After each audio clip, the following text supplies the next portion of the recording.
A fight breaks out between a black man and a racist police officer outside of a high-end store, ending with the officer's death. After beating up the black man and arresting him, he sees that he just beat up and arrested Mayor Michael. Trent stood in front of the store under the soft light of a street lamp and adjusted his suit jacket. Hours had passed since the store closed, and the dark windows revealed the street's emptiness. He looked at his phone, getting antsy. As time went on, Joshua, his helper, was once again running late, so he leaned against the window to check.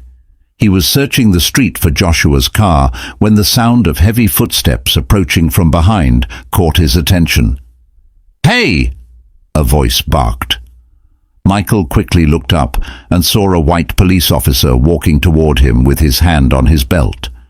As the officer looked at Michael from head to toe, his eyes were sharp and filled with suspicion.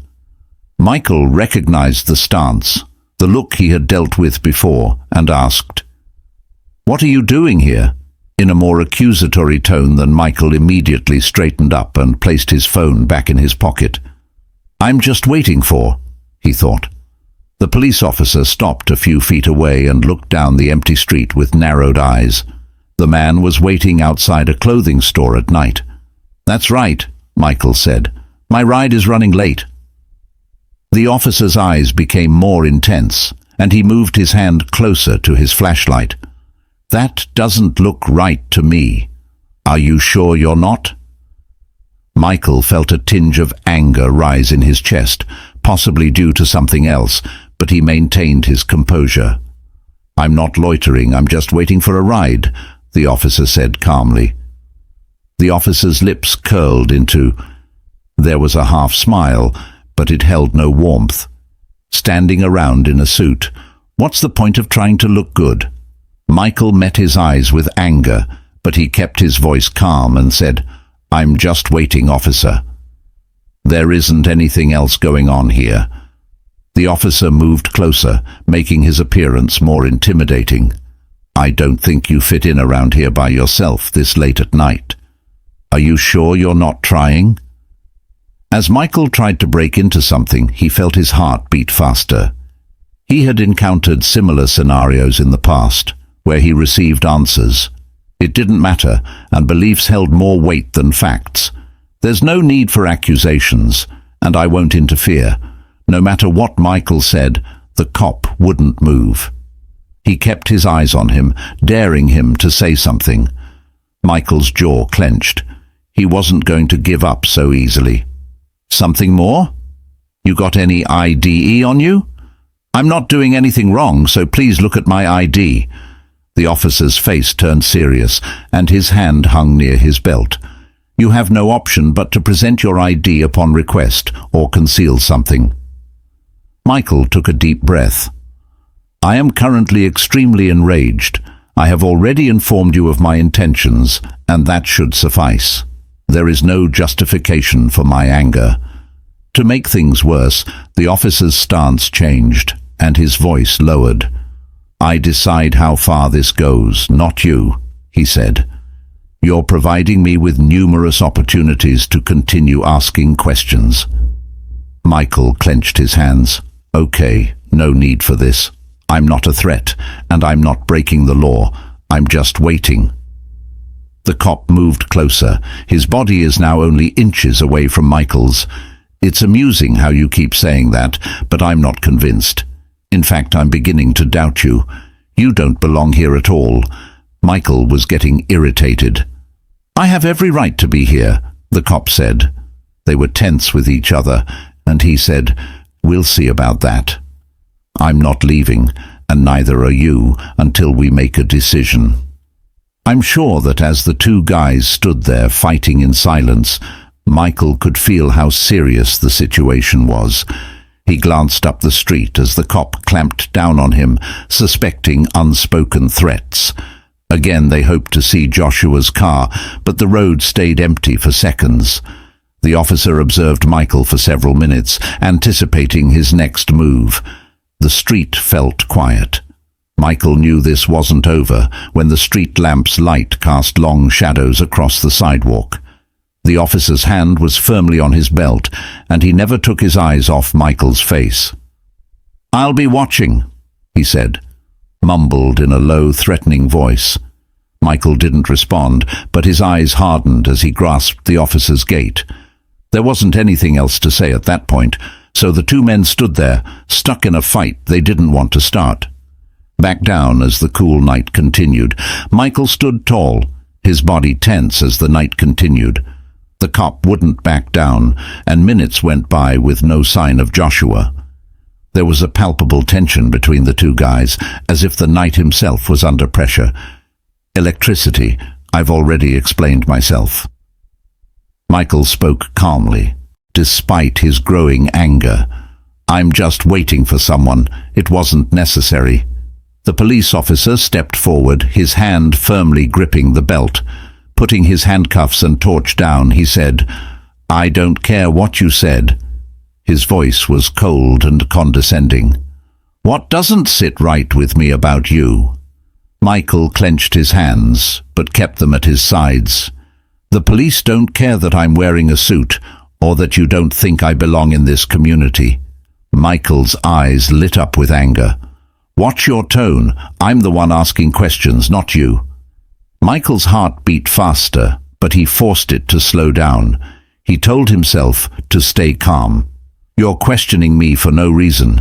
You've been standing here for 10 minutes. Something was wrong. You would have figured it out by now." The officer's face turned into a smile. "Oh, I figured plenty out," he said. "Sometimes people like you think you're too smart to get caught. But you're not. You think, I don't see this for what it is." Looking around for a chance to break into a place like this, Michael couldn't hold back any longer. He was looking around. "That's what you think this is. I'm waiting for my helper. That's it. You've been bothering me for a while now. You're looking for any reason to make things worse." The officer's smirk vanished, giving way to an irksome, rigid stare. "You know what? It's my responsibility to prevent disruptive behavior such as yours from occurring in places like this." Michael spoke up. "Cold people like me," the cop snapped. "What do you mean by that? You know damn well what I mean. You may believe that you are cool as you stand here in silence. However, I have observed this phenomenon before. A suit does not conceal everything." Michael's heart raced because he didn't know anything about my identity. There was anger in his voice. "Are you smart enough?" "You're just another thug who thinks he can talk his way out of trouble," Michael replied. I took a deep breath and tried to stay calm. "I haven't done anything wrong. You're the one trying to cause trouble." The police officer moved his hand toward his cuffs and narrowed his eyes. "You're really close to stepping," he said. "Over the line, or what line is that?" Michael inquired in a steady yet sharp voice. "That's the line where I stop letting you bully me." The cuffs tightened around my wrists as I stood on a public path. "You think you're smart, huh? People can talk trash to me because I'm in charge here, not you."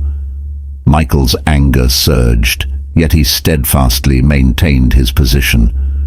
"Doesn't give you the right to bother people for no reason." The police officer moved closer, only inches from Michael's face.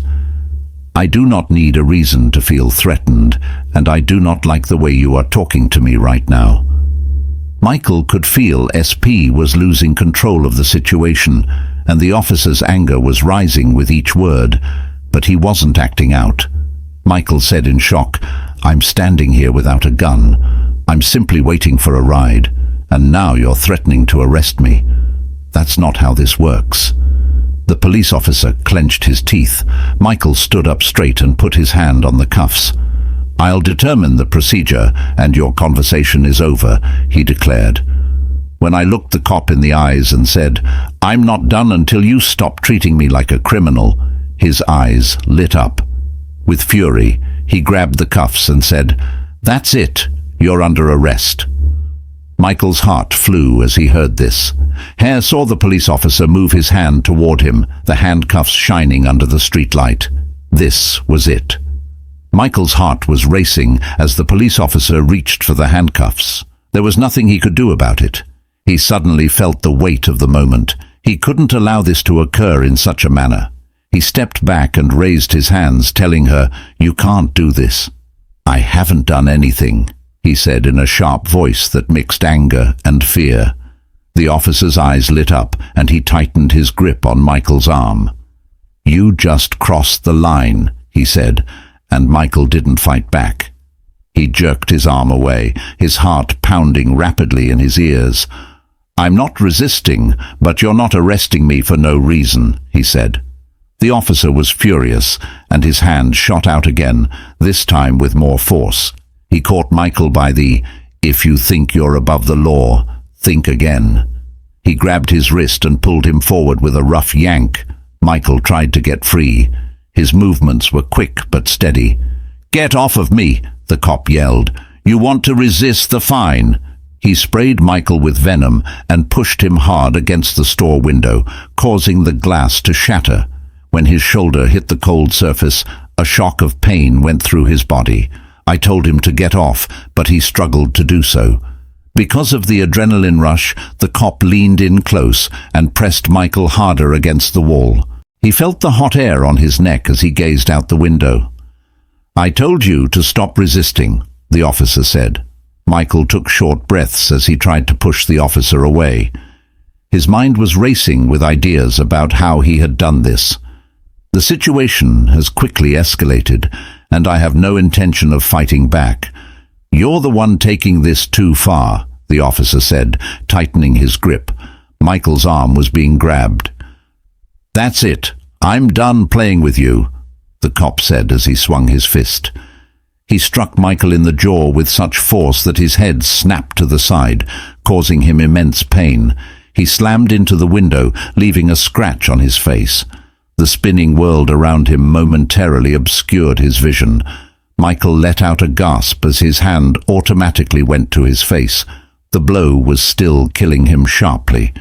He was shaking, and his mind was racing from the shock. "You just had to push it," the cop said in a low voice. He grabbed Michael again and slammed his face first into the glass with more force this time. He was cold and merciless. "You'll learn your lesson," Michael groaned as he pressed his chest hard against the window. The officer's hand squeezing his arms behind him made him think. "You can't do this," he said. As Michael struggled to speak through the pain, the cop growled, "Watch me," and pulled Michael's body away. Michael's arms were behind his back, and the cuffs around his wrists clicked shut. The metal bit into his skin. He pressed his cheek against the cold glass, trying to turn his head away. His mind was racing between pain and shock, but the officer's weight stopped him from moving his head. His breathing was shallow and hard as he sat on the ground. The officer told him to pull. Pushing back from the window, Michael fell, barely catching himself before he hit the ground. He was out of breath, and his knees hit the ground. The officer's hand hit him in the face, making it hurt. He had a lot on his mind, and energy was still pumping through his body. How did this happen? He hadn't done anything wrong. The people who were supposed to protect him were now beating him while he was cuffed to the ground. An officer stood over him. When he was angry, his chest would rise and fall. "Maybe you'll think twice about fighting arrest next time." Michael looked up at him. His vision was still dazed, but his voice was clear, even though it was filled with pain. "You're going to regret this," the officer sneered as he stood over him with the handcuffs on. "Not as much as you'll regret it."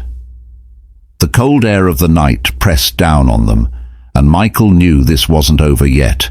He could feel the handcuffs hitting him hard on the wrists as the officer pushed him hard toward the police car. His jaw was still set. His head ached from the punch and his body tensed from the fight, but deep down he began to feel relaxed and settled over him.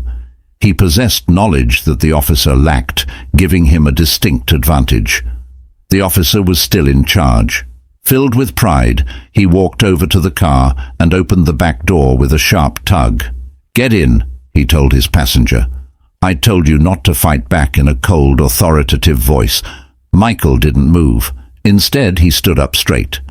She took a deep breath and smiled in a way that was almost smug. "Before you throw me in that car, why don't you check my ID?" The police officer stopped moving his hand from the door and rubbed his forehead in confusion. "What are you talking about, Michael?" He smiled a little. "You heard me. Check my ID. It's in my wallet." The officer blinked slowly, as if he were trying to decide if this was another trick you've seen before. "Now that you want to help, it's time to give me your ID." Michael looked at him and spoke. It's calm and full of quiet confidence. "Check it out. You need to know who you just handcuffed before things get worse. Even worse for you. The officer lost faith in you, but he still wasn't fully convinced.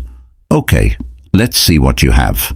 He mumbled as he reached into my pocket and took out his wallet. With a flick of his wrist, the officer opened it. He pulled out the ID card and squinted at it for a moment.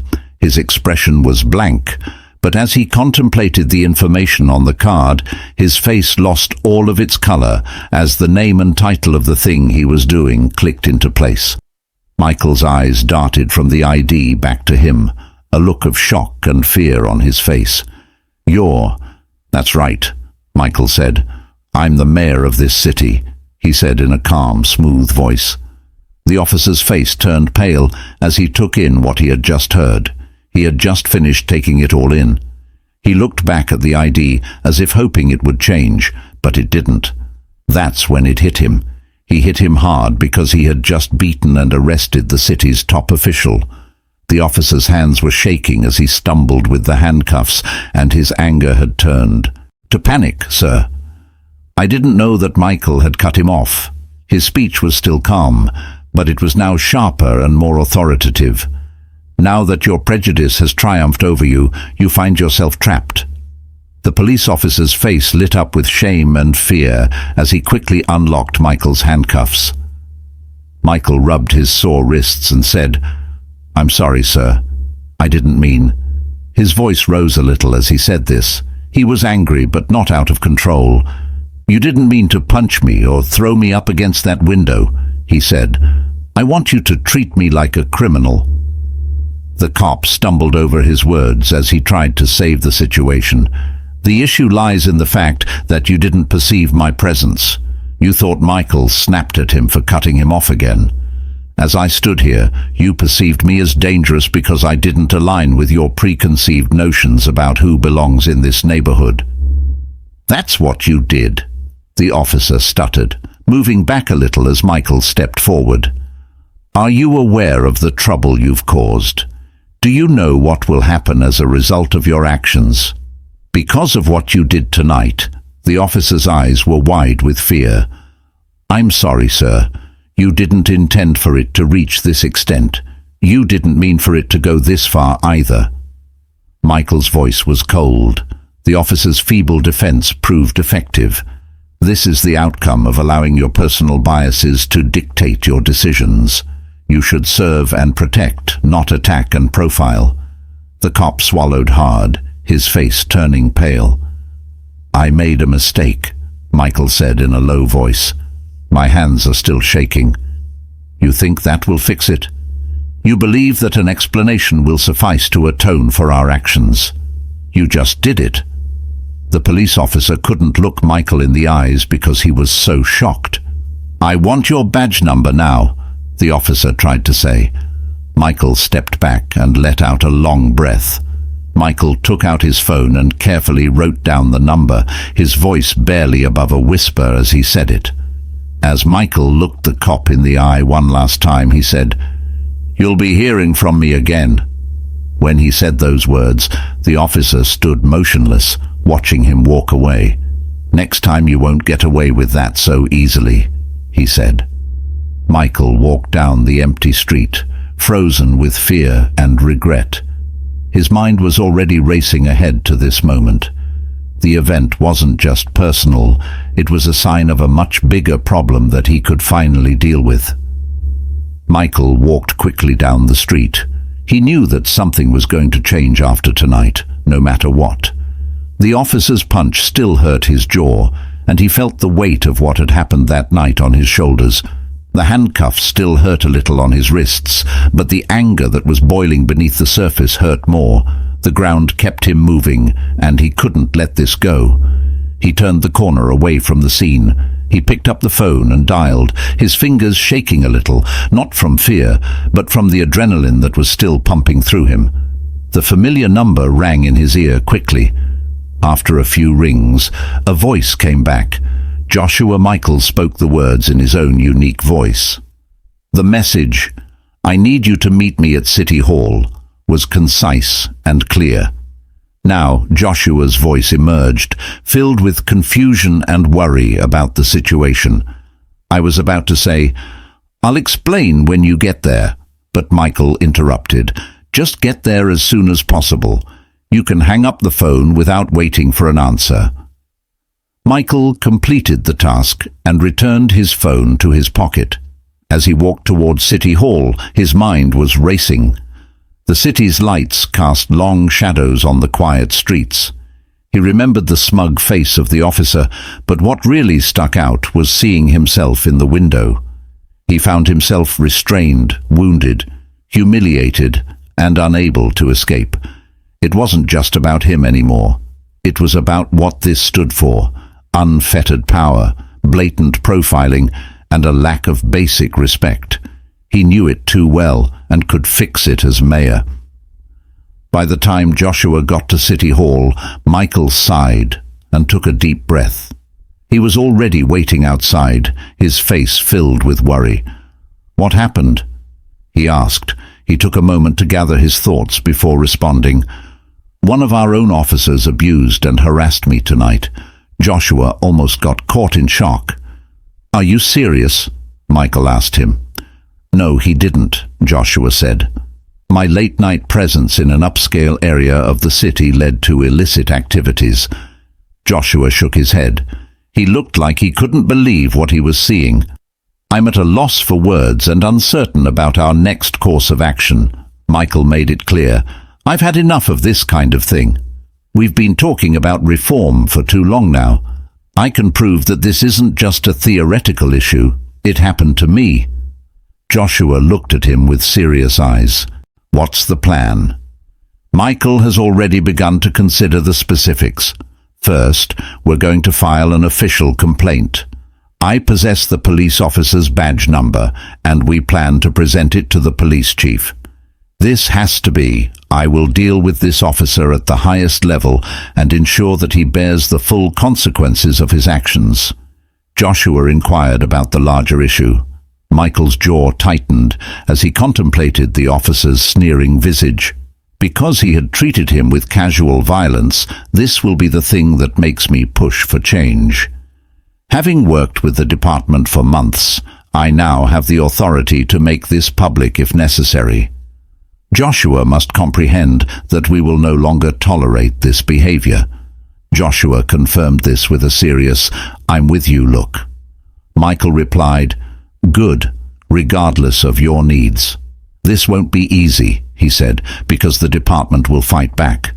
The officer will try to make this sound better, but we're not giving up." Joshua studied him for a moment before asking a question. Michael softly asked, "Are you okay?" As he touched his jaw and sighed slightly due to the ongoing pain. "Oh, I'll be okay. Although I've experienced trauma in the past, this situation holds greater significance. We need to make sure this." Joshua nodded his head and said, "Grim, all right, let's get to work." As they walked into City Hall, Michael felt like the events of the night had given him a purpose. Now was his chance to do something about the injustice he'd seen. The officer's arrogant demeanor and reckless behavior served as the catalyst for the much-needed change in the city. The systemic issues he had been battling for years resurfaced, but this time they were personal, and he decided not to fight them, allow it to go. This time, things would be different. The next day, Michael went to the police station with a sore mouth. Following the attack the night before, the morning light poured in through the windows, creating long shadows across the room. Joshua followed close behind, his face set with a determined look. They moved with purpose. I went to the front desk, where an officer looked up from his papers and recognized Michael right away. He asked to see Chief Harland Michael, his voice calm but controlled. The officer hesitated, throwing a nervous look at Michael. He looked at Michael's injured face and said, "Yes, sir. I'll let him know you're here." He promptly picked up the phone and informed Michael of his arrival. As soon as he received the message, Police Chief Harland emerged from his office at the back of the station. He was a tall man, a man in his early 50s with large shoulders, greying hair, and a tough guy attitude was present. His eyes quickly flicked. Mr. Trent Harland said, Michael's jaw hurt and his face turned more serious. Michael turned down my offer to meet me in my office to talk about what happened without having to wait for a heron. He turned around and led them down a long hallway. His steps were heavy with power, and they arrived at his office. As the door shut behind them, the room became tight. Harland pointed to the chairs in front of his desk, but Michael didn't move. Stayed put. "I heard there was an incident last night." Chief Harland said in a calm voice that there was a hint of defensiveness during the incident. Michael repeatedly stated in a firm tone, "I experienced harassment. I was almost arrested for standing on the sidewalk, and one of your cops hit me. You're calling it." Before Harland could answer, the door opened, and Officer Greg Mason walked in. His face was pale and tight. He glanced nervously at Michael for a moment before quickly turning away. "Officer Mason Harlan," he said, pointing to a chair that we need to clear. This morning Mason sat down, his body stiff. Nerves had taken the place of his confidence from the previous night. He looked at Harlan and then back at Michael, but he couldn't keep eye contact. The weight of what he had done started to hit him. Michael stepped forward and looked at Mason. "Officer Mason, what were you thinking last night?" "When you chose to ignore everything I said, and made a problem worse when it didn't need to be that bad." Mason shook uncomfortably in his chair and said, "I didn't know who you were. I thought you thought I was Michael." He then said, "Ice, did you think you could treat me like a criminal because I didn't fit your idea? You didn't want to know who should be in that neighborhood at night." Chief Harland's face got rough as he looked at Officer Mason. "You know that this kind of behavior is wrong. Why didn't you attempt to defuse the situation?" Mason's eyes went back and forth between Harlan and Michael. "I made a mistake," he said in a barely audible voice. "I was unaware of Michael's voice, and neither were you, Rose. You didn't care to find out. You allowed your prejudice to dictate your actions, and when I confronted you about it, you responded with aggression." Mason swallowed. He said, "I'm sorry," but his face turned pale. "Sorry isn't going to fix this," Michael said in a sharp voice. "You need to understand what you did. You didn't just hit me. You broke your oath. They should serve and protect this town, not frighten it."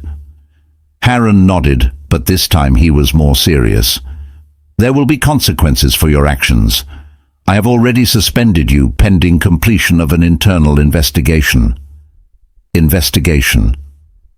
Harlan's icy stare interrupted Mason just as he was about to speak. He turned his head back to Michael and looked at him again. Although Michael appeared pale and felt remorse for his actions, it was inconsequential as the damage had already occurred. He turned to Harlan and spoke in a calm but strong voice. "This isn't solely about the actions of a single police officer. It's about how your department functions together, allowing officers to seem to believe they can get away with this. He perceived me as a threat rather than a person, which highlights a flaw in the current system. The first issue requires immediate attention." Harold's face got tight, but he slowly nodded. "I understand your frustration, Mr. Trent, and I am determined to address this issue." Michael crossed his arms and appeared ready to act. The department itself should not be the only entity investigating this. We should make it public so that everyone is aware of the situation. I am sincerely attempting to alter the situation, and I desire the public release of a comprehensive report. Chief Harlan's face turned a little serious, but he kept his cool. We'll make sure that we have completed the study and will take the appropriate actions. Michael moved closer to Harlan's desk, but his voice was low and full of purpose.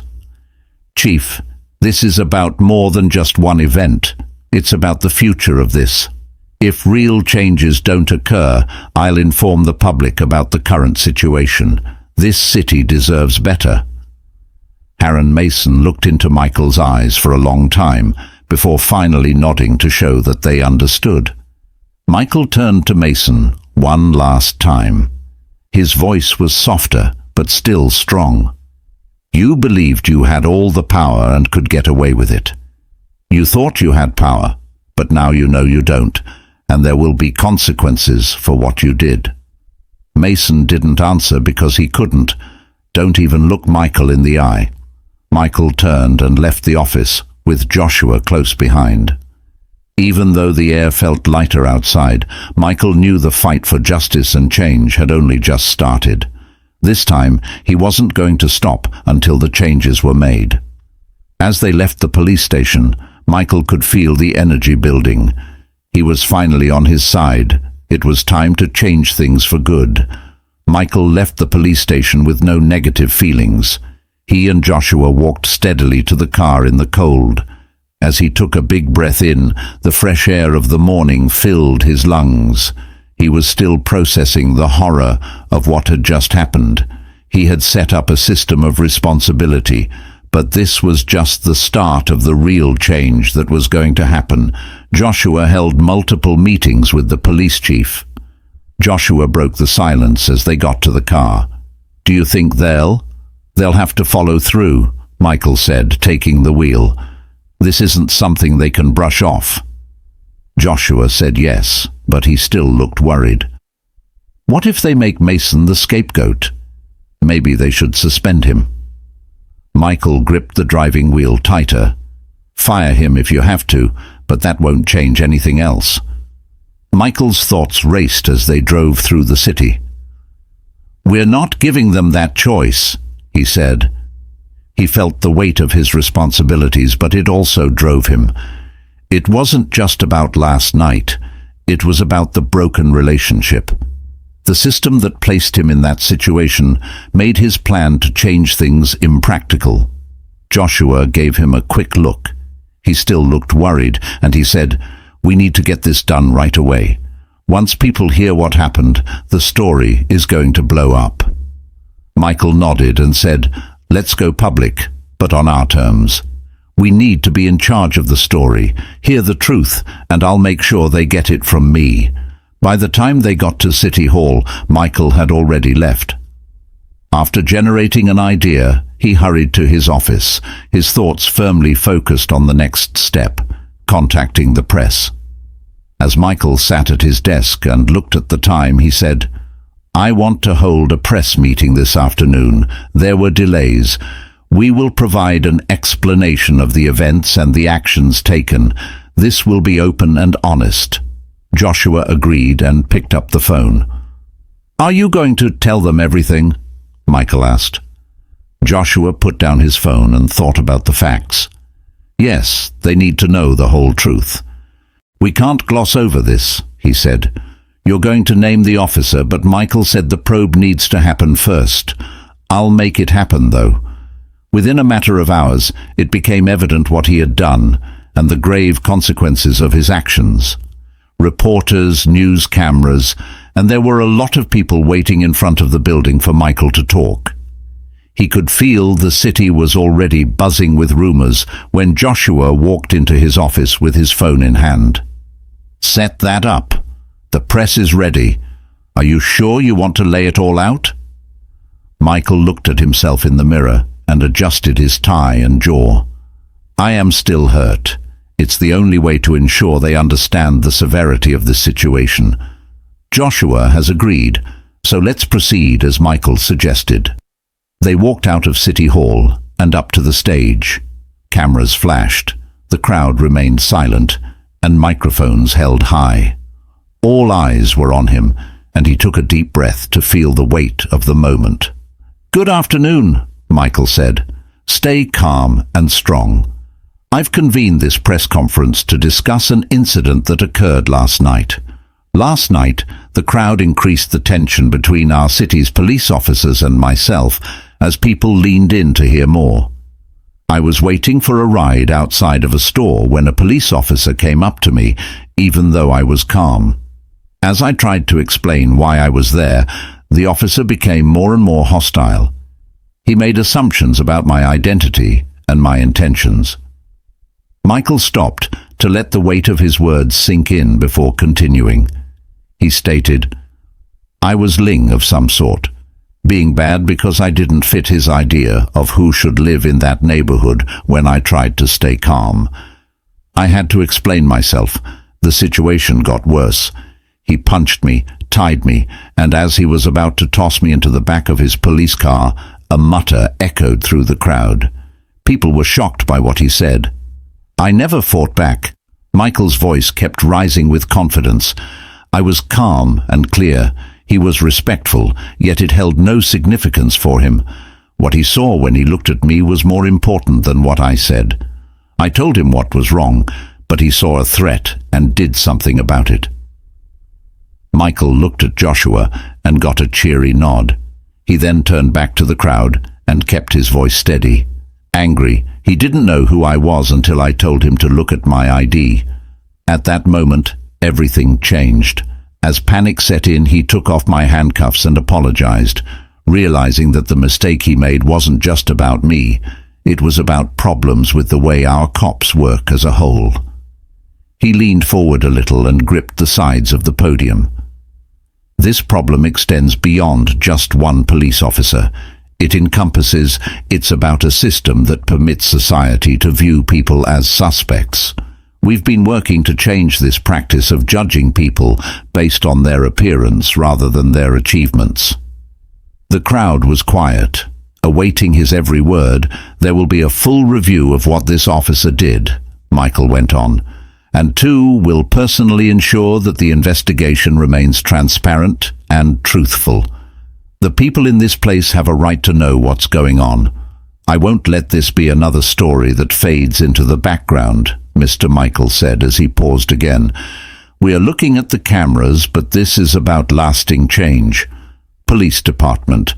For years I've been working for police reform, and last night I saw for myself why that fight is important.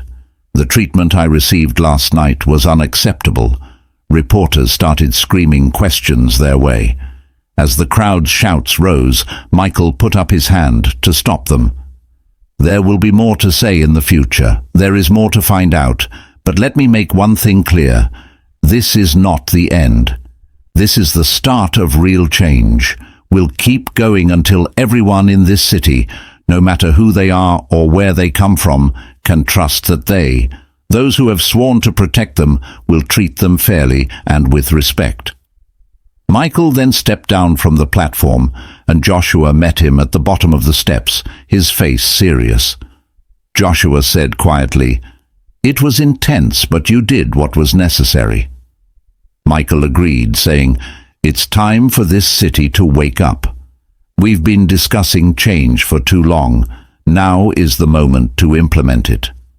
Michael felt the weight of being a leader more strongly than ever when he walked back into City Hall, but he also felt something else.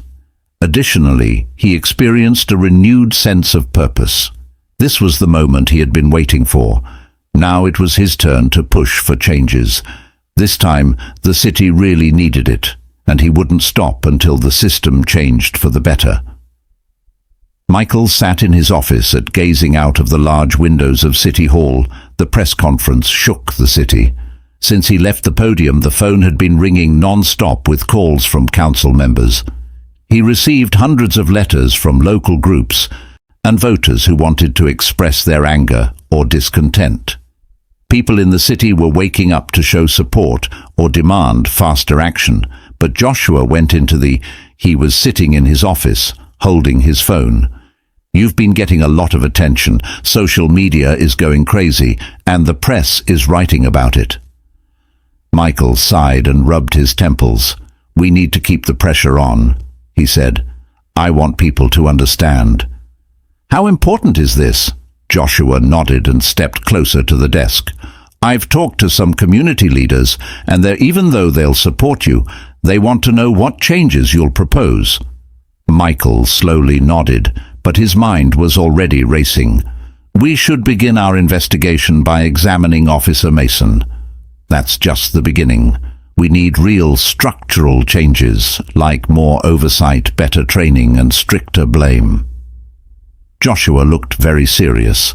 I agree, yet it's crucial to recognize the police union's unwavering commitment to pursuing this issue to its conclusion. People have already expressed their concerns about your premature public remarks. I don't care what the union says, Michael. If they're not willing to change from the inside, we'll push from the outside, was the firm response. This wasn't going to happen. As soon as Joshua could answer, the doorbell rang. It was Michael's assistant, Mr. Trent, with the cops. Michael gave Joshua a quick look and then nodded. Send him in.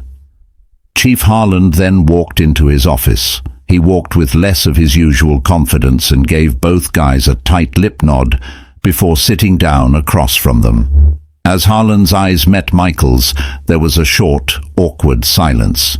Mr. Trent Harron then began. The way he spoke was polite but defensive. I understand why, having watched the news broadcast of the press conference. You felt the need to tell everyone, but we need to talk about what to do next. Michael leaned forward and put his hands together, held out in front of him. What's there to talk about? The officer's actions were unacceptable, and a review is necessary. Heron moved in his seat. Move quickly, and there must be consequences. I agree that Officer Mason's acts were wrong. Warrant a thorough review. We've suspended him pending results, but as you know, we can't rush to judgment because things take time. Michael's face stiffened. I'm not requesting a hasty decision, the chief stated. To avoid delays, people must understand that we are handling this transparently. Harold scowled slightly and declared, There are no justifications. I've worked for this department for over 30 years, and I know how fragile the public's faith is. Right now, we need to ensure that we follow the correct steps. Michael took a deep breath and spoke in a quiet voice. Chief, this isn't about procedures. It's about rebuilding broken trust. The actions of Mason are part of a larger issue, as you are aware. I have been receiving reports about it for years. Most reports of racial profiling and unnecessary force go unnoticed. Harland clenched his jaw but said, I'm aware of the situation. There are problems, but big changes can't happen overnight. I'm not asking for overnight changes, Michael said, his voice rising. A little, but we can't do nothing while the people this department is meant to protect lose faith in it. Now is not the time for small fixes here and there. We need complete reform right now. Harland met Michael's eyes. For a long time his face was unreadable, but eventually he nodded slowly. What exactly are you proposing? Michael asked himself. Putting his ideas together quickly, he said, First, we need to set up an outside oversight committee. The department should investigate reports of wrongdoing and recommend appropriate punishments. Second, I want we need to train every police officer in de-escalation techniques and how to deal with racial bias. Third, there needs to be Harron raised an eyebrow. The public reporting system allows people to monitor the progress of reports and investigations. You can be sure that the union will fight hard against an independent oversight group. Michael agreed, so let them. There is no way around this. People need to understand that the department bears the responsibility for failing to protect itself. We cannot continue to allow internal reviews to occur in secret at the expense of the community." Harun sighed and rubbed the back of his neck. "You're asking for a lot," Michael answered firmly. "I'm only asking for what I need. Making changes to fix what happened to me isn't the only goal. We must also fix what happened to me. Doesn't happen to anyone else." Harland looked down for a moment, clearly thinking about what he could do. He spoke with a lower voice. "I understand your point of view and agree that things need to change. I will bring this matter to the attention of the relevant authorities. However, be ready for—" He felt the hot air on his neck as he gazed out the window. "I told you to stop resisting," the officer said. Michael took short breaths as he tried to push the officer away. His mind was racing with ideas about how he had done this. "The situation has quickly escalated, and I have no intention of fighting back." "You're the one taking this too far," the officer said, tightening his grip. Michael's arm was being grabbed. "That's it, I'm done playing with you," the cop said as he swung his fist. He struck Michael in the jaw with such force that his head snapped to the side, causing him immense pain. He slammed into the window, leaving a scratch on his face. The spinning world around him momentarily obscured his vision. Michael let out a gasp as his hand automatically went to his face. The blow was still killing him sharply. He was shaking, and his mind was racing from the shock. "You just had to push it," the cop said in a low voice. He grabbed Michael again and slammed his face first into the glass with more force this time. He was cold and merciless. "You'll learn your lesson," Michael groaned as he pressed his chest hard against the window. The officer's hand squeezing his arms behind him made him think. "You can't do this," he said. As Michael struggled to speak through the pain, the cop growled, "Watch me," and pulled Michael's body away. Michael's arms were behind his back, and the cuffs around his wrists clicked shut. The metal bit into his skin. He pressed his cheek against the cold glass, trying to turn his head away. His mind was racing between pain and shock, but the officer's weight stopped him from moving his head. His breathing was shallow and hard as he sat on the ground. The officer told him to pull. Pushing back from the window, Michael fell, barely catching himself before he hit the ground. He was out of breath, and his knees hit the ground. The officer's hand hit him in the face, making it hurt. He had a lot on his mind, and energy was still pumping through his body. How did this happen? He hadn't done anything wrong. The people who were supposed to protect him were now beating him while he was cuffed to the ground.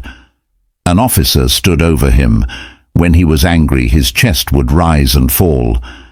"Maybe you'll think twice about fighting arrest next time." Michael looked up at him. His vision was still dazed, but his voice was clear, even though it was filled with pain. "You're going to regret this," the officer sneered as he stood over him with the handcuffs on. "Not as much as you'll regret it."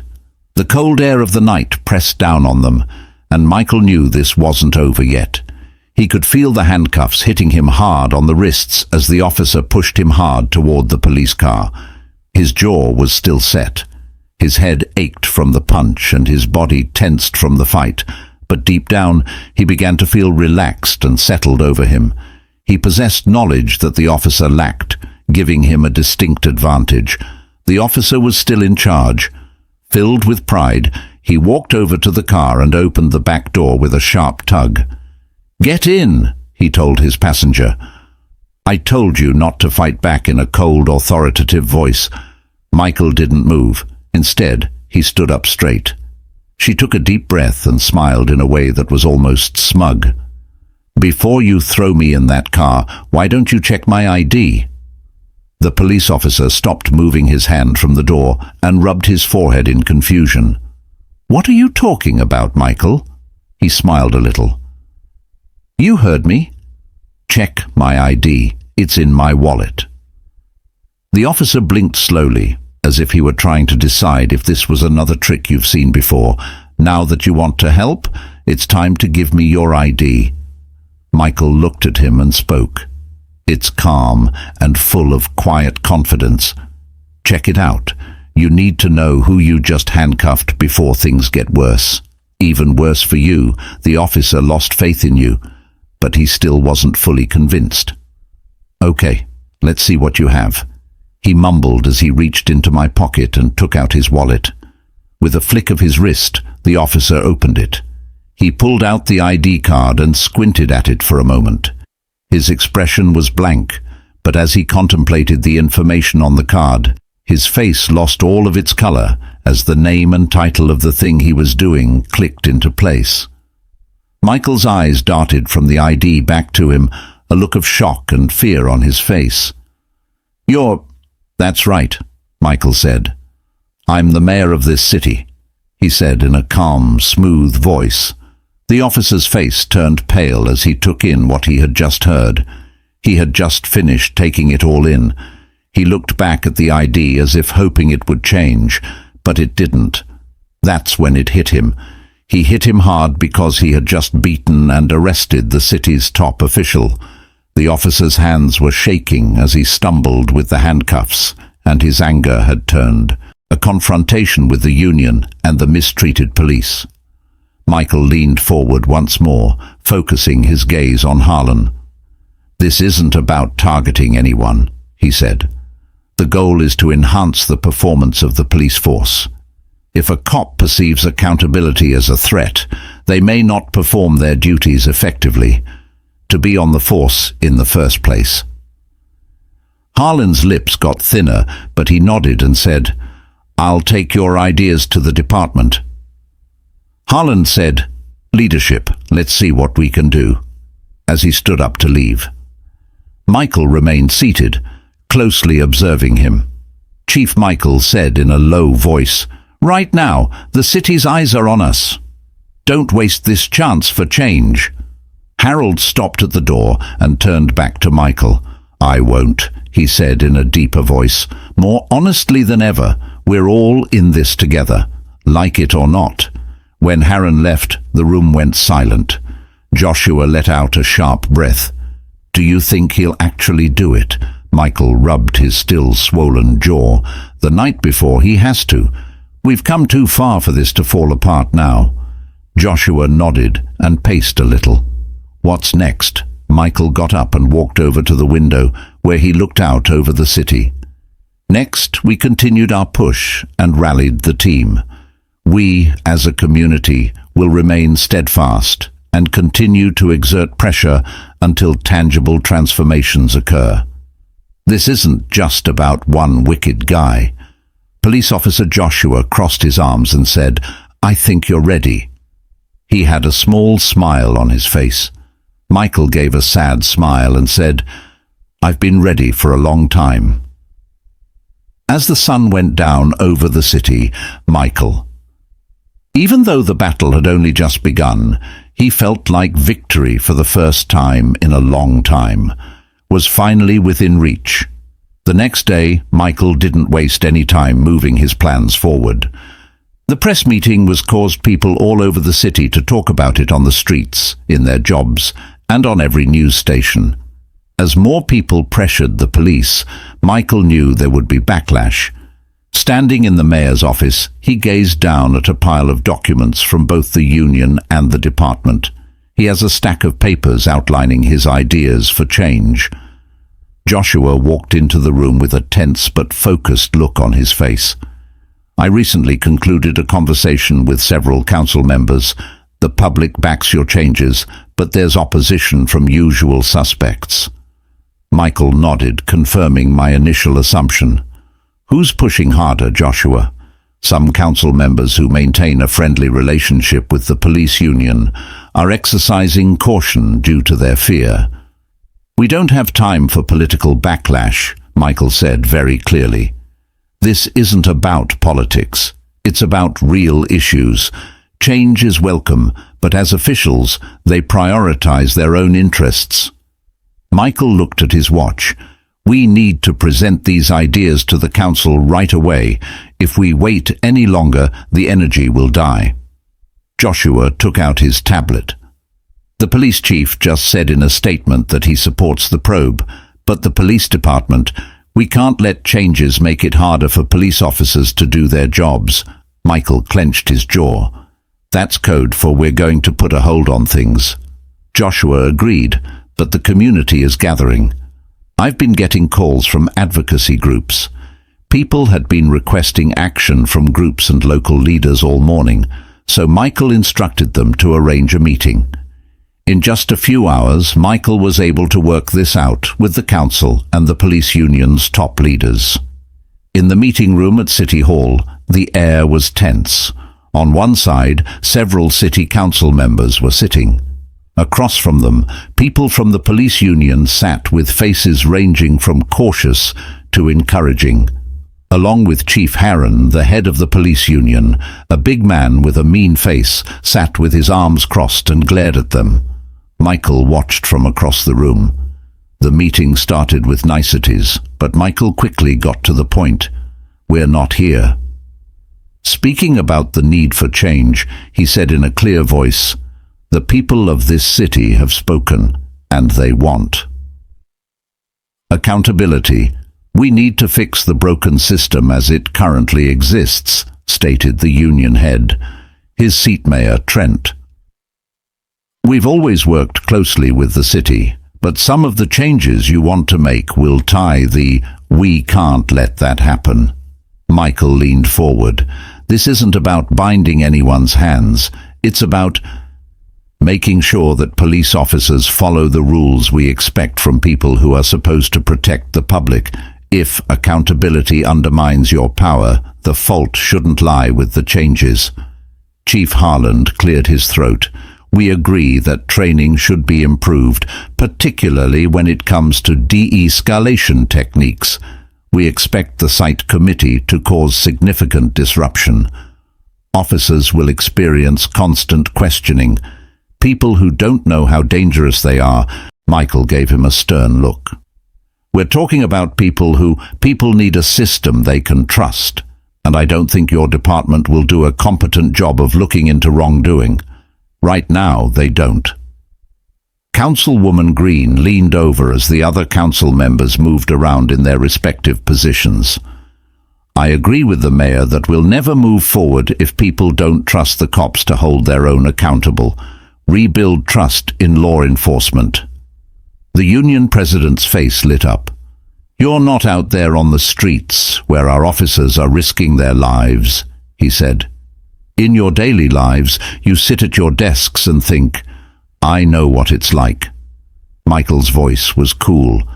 The city cannot afford another incident similar to what happened to me, or worse. Every day that we wait to make these changes, we're... The room fell silent for a moment, putting lives at risk. Chief Harland finally spoke again, this time with more calm. Time. What exactly are you suggesting? Michael swiftly identified the reforms to avoid any uncertainty. An independent oversight group mandates racial bias and de-escalation training, and the public lodges complaints. We need to hold police officers more accountable when they use racial profiling or needless force. This isn't just about to make the department look better. Michael said, this is about making it better. The head of the union stood up, clearly angry. You're going to lower confidence. Our police already feel like they're under attack. Michael didn't do anything. Flinch morale isn't a problem when people are being bullied, profiled or worse, as the system will do nothing to stop it. When police officers who genuinely want to serve and protect can do so in a department that holds everyone accountable, things improve. Accountable, the stress in the room grew as the union reps whispered to each other after a long day. A council member spoke up and said, we should put this to a vote. We've heard enough. An hour later, the council agreed. Michael had decided to proceed with his reform plan. It was a win, but Michael knew it was only the beginning. Joshua caught up with him as soon as he left the meeting room. It wasn't easy, but we got what we needed. Michael stated, for the time being, the union will not tolerate this. We need to get ready for their next move. Joshua agreed. Yes, what's next? Michael looked at his phone and started to plan what we would do next. Pay attention to the study and keep pushing harder than ever. Reform was already making progress, but Michael was aware of this. The real fight had only just begun, even though the city council had agreed to go ahead with Michael's plan days before. The process was too slow, and the police union did everything it could to slow it down. The investigation into Officer Mason and Chief Harland was becoming less responsive with each step forward. Michael sensed the growing pressure from the community, anticipating more delays. He knew the public. He would not wait forever, nor would he. As he sat in his office, Michael reviewed the most recent news investigation, or rather, the lack of updates. The department's internal study had been halted due to the lack of progress. Mason's name was still unknown due to paperwork issues when Joshua entered the room. "Mike, I find it frustrating that they're taking such a long time to act. The investigation should have progressed by now, but Harland's team is taking their time, tying it up with red tape. They're trying to run out of time." Michael clenched his teeth and tapped his desk. "I was aware that they would stall, but this situation has exceeded my expectations. People are getting angry." Joshua nodded and said, "You're right. I received calls from reporters and local leaders throughout the day, inquiring about the current situation. People are questioning the use of the officer's name. He hasn't been released." Michael leaned back in his chair and thought about his choices. He had desired to allow the official investigation to proceed as intended, let events happen, but it was clear the department was trying to slow them down. If they waited any longer, the public's trust, which was already weak, would completely disappear. Michael said in a strong voice, "I'm not waiting any longer. If they don't move, we will." It was time to release the officer's name. Joshua's eyes got a little bigger. "You're sure about that? You know what kind of backlash you'll get," he said. Michael stood up.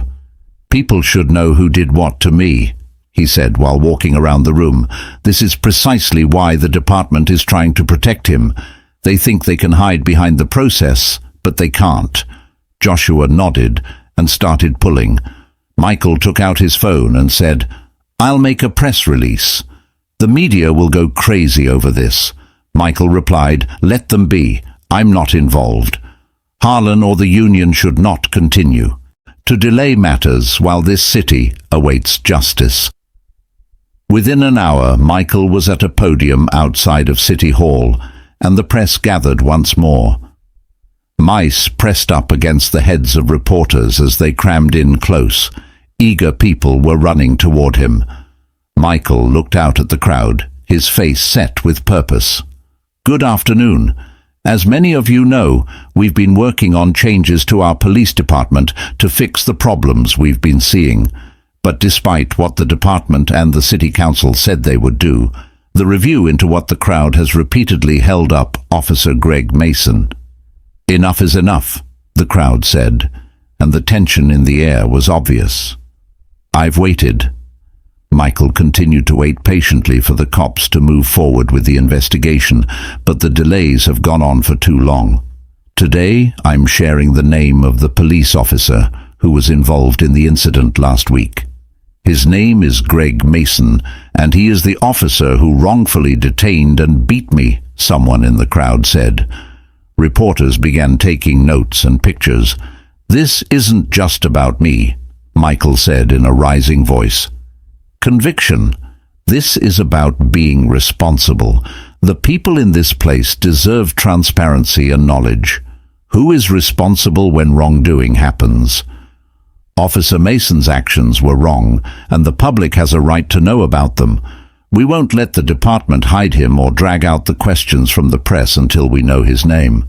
Michael continued, "I want to clarify something else." His eyes were fixed on the cameras. "This isn't just about one cop. It's about a system that lets cops like Mason do their jobs. We've been pushing for real change for too long without receiving anything in return. and I will not stop until this city sees the results and changes it needs." As Michael exited the stage, the press encircled him more closely, and Joshua managed to catch up with him. They walked back into City Hall. "That was brave," Joshua said, "but necessary." Michael nodded, his mind already racing. "Harold pushed through with it because it was the only thing we could do. Now, the union won't be able to hide behind the investigation. They will have to answer for this." Soon after the news conference, numerous stories emerged about the officers involved. Mason's name was on every major news outlet, and right away, people in the neighborhood started protesting outside. The police officers' calls for action got louder, but what really shocked everyone was when Joshua burst into Chief Harlan just quit, leaving Michael's office out of breath. Michael looked up, shocked at what Joshua had said. He just said in a statement that he's stepping down right away, so the pressure must have been too much. Michael leaned back in his chair and thought about the news he had received. He didn't want to be in the middle of this any longer. They expected resistance, not retreat, but this was a win. It happened faster than expected. There is a lot of chaos going on right now. Joshua kept the unions in a state of chaos, while the community was left yearning for answers. Michael slowly nodded. "Good. Now we can move even faster. We won't have to wait as long for the departure." Being police chief was a turning point, and Michael knew it. Without Harlan, the force's strength was diminished, and he finally felt like change was moving in the right direction. There was still a long way to go, but for the first time, it felt real. With the news of Chief Harlan's retirement still reverberating through the city, Michael didn't waste any time. More than ever, people were watching the police service, and the city needed it more than ever. A ruling by the Internal Review Board on Officer Greg Mason would be the next big step. But this time, Michael wasn't content to simply observe. He stood in his office and read the latest news stories. Joshua arrived with some news. The review board meeting is scheduled for next week, and he handed Michael a folder. "We are going to decide Mason's future with the department." Michael barely looked at the folder. "I want to be a part of that meeting." Joshua blinks and steps back. "You want to sit on the review board? They won't like that the board is supposed to be only the department and union reps, and that's exactly the problem," Michael said in a sharp voice. "When internal reviews go badly, they drag on, and people argue about what should happen, then proceed to slap the cop on the wrist.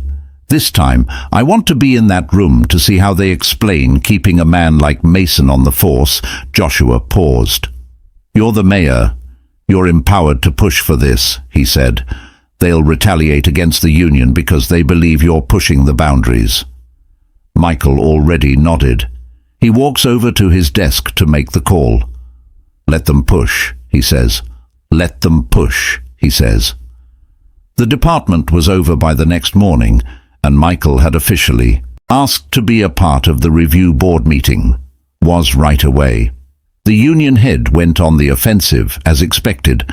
Calling Michael's request a breach of the department's processes, coupled with an unprecedented level of political meddling, have led to several high-ranking officers. The police agreed, but Michael didn't care, as both the people and the city's lawyers were on his side. It was more important than ever for community leaders to change things, and Michael was sure of one thing: now was the moment to take action. The day of the review board meeting swiftly approached, and Michael entered the conference room. It was a small, private room with a long table in the middle, where the board had already met. It was occupied by members of the police review board, top officers, a union representative, and a lawyer. As Michael took his seat at the end of the table, Mason sat there with a pale but defiant face. He could feel the stress in the air. Captain Reynolds, the head of the review board, cleared his throat and spoke in a calm voice. "Mayor Trent, I hear you've asked to watch the proceedings today." Michael nodded and looked at Mason. I'm here because the citizens of this city demand accountability for Officer Mason's actions, which constituted a grave violation of trust. The people put their trust in him, and I want to make sure this board makes the right choice." Reynolds looked nervous. "But we know this case is important to the public, but as you know, these processes are usually handled directly. We're here to look at Officer Mason's behavior and decide if he needs to be punished up to." And Michael leaned forward and spoke in a calm but strong voice. "With all due respect, this case calls for termination. Goes beyond what a normal internal affairs officer would do. Mason didn't just break the rules, he also abused his power, attacked me and almost jailed me without a reason because of his biases. This isn't just about the department. Policy is about the integrity of the entire force." Mason, who had been quiet until now, finally spoke out. "I was defensive because I had done what was required of me. You were standing there late at night, not answering my questions." As I had taught him, Michael looked at Mason with a serious face. "Your training didn't tell you to ignore that look.